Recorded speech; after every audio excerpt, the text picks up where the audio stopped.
Hey everyone, I'm your girl Aaliyah Lane of Monbolic ENT, and I got my good girlfriend Crystal Ruth, the founder of Guard Your Heart Project. Hey guys.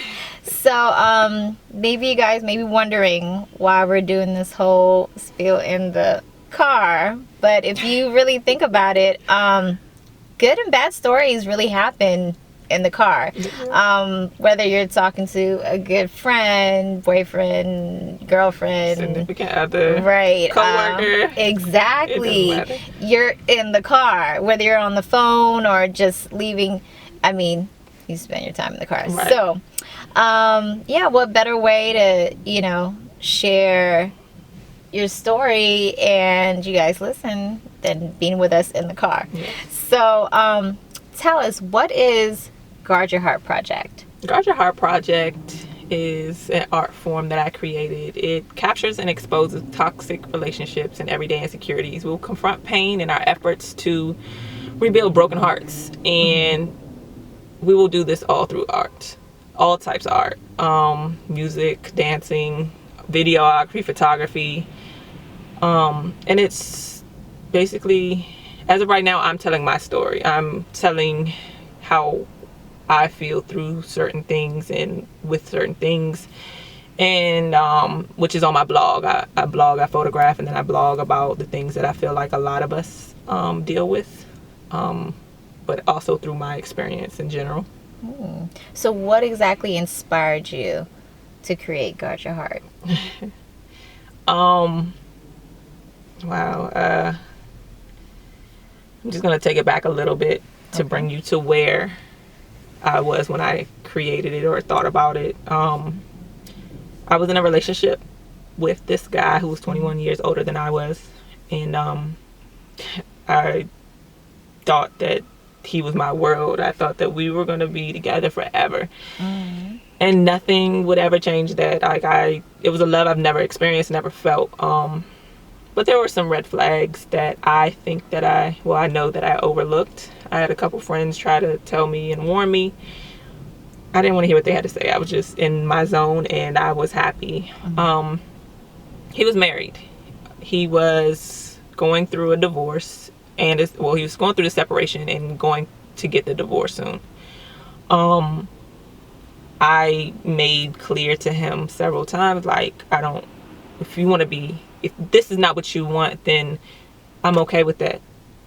Nowhere in my mind was I trying to wreck a home in any way. But they were separated, lived in separate houses. From my knowledge, seen the other house.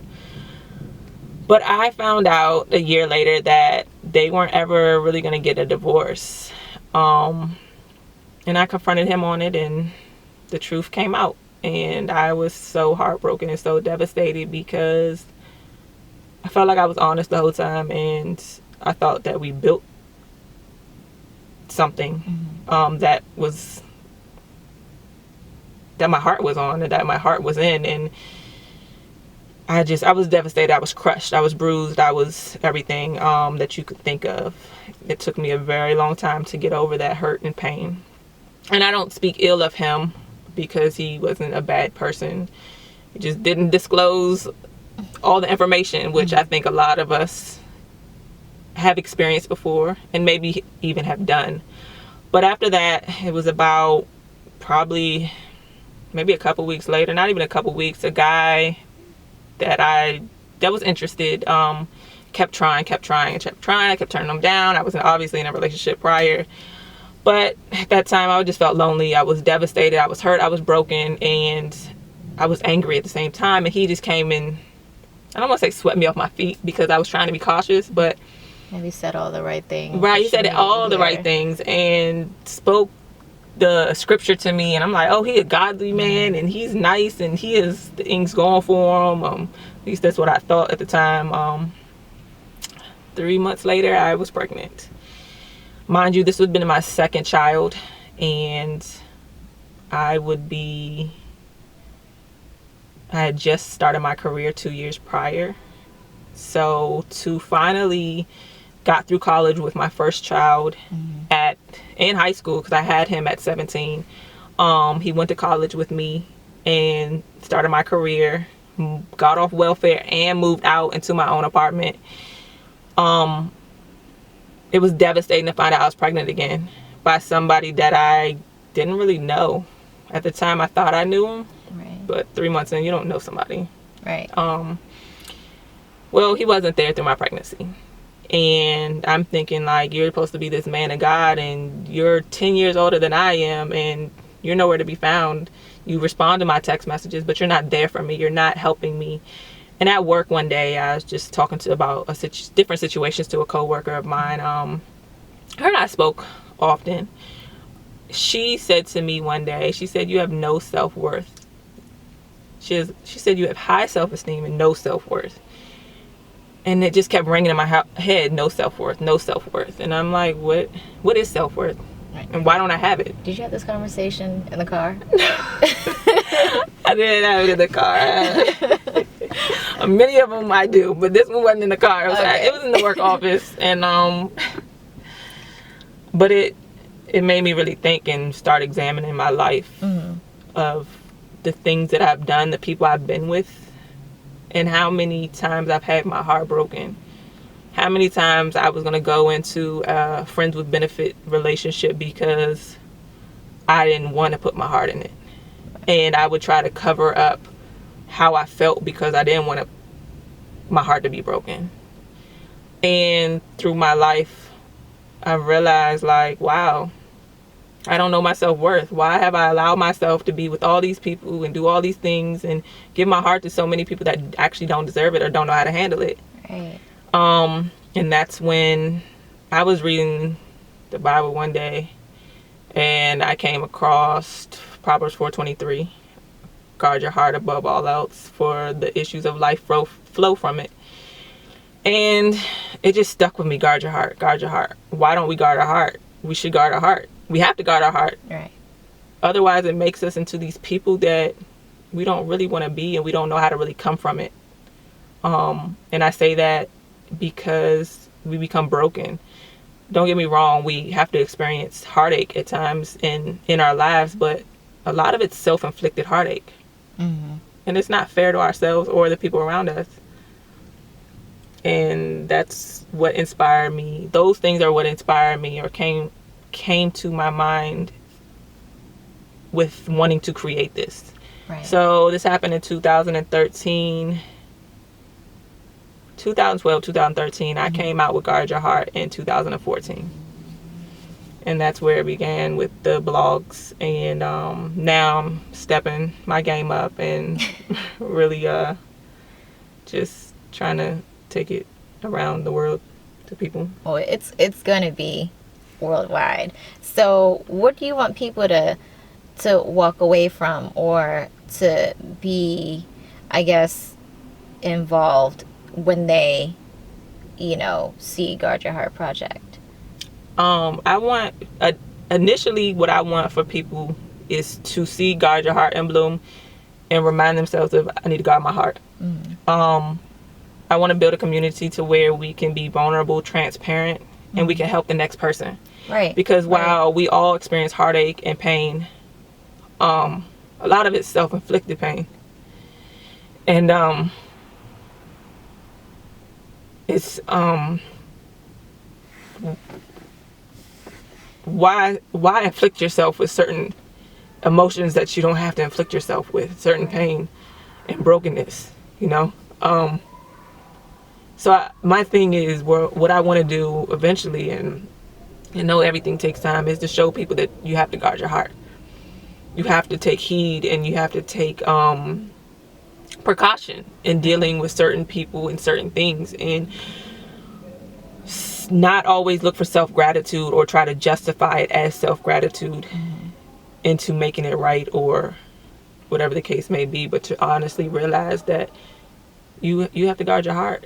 Yeah. And in order for people to also guard their heart, you have to be transparent with your story, and you have to be vulnerable and open to helping others, helping our younger generation, our younger girls, our younger men at that too. Right.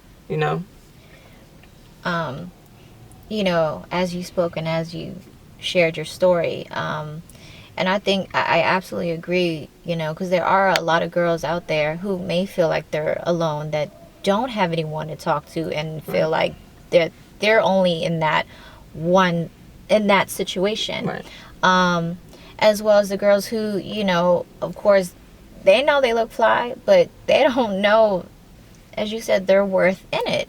And it is something where, you know, especially, you know, in your upbringing too, you know, people may tell you, oh yeah, you look pretty, you whatever, but it's like no one does tell you, you know, you're worth something. Right. You're worth so much more than what you're doing for yourself, or what you're, you know, taking on. Right. You know. And so, you know, I really commend you in creating this. And ladies and gents, when Crystal came to me and she told me, you know, her ideas and her thoughts, you know, I said to her that this is something that, you know, not only can, you know, I relate to, but everyone. Right. Because, you know, we all need a place. We all need a community. We all need a safe haven to be able to really either share their story, share their, you know, I mean, whether it's right through,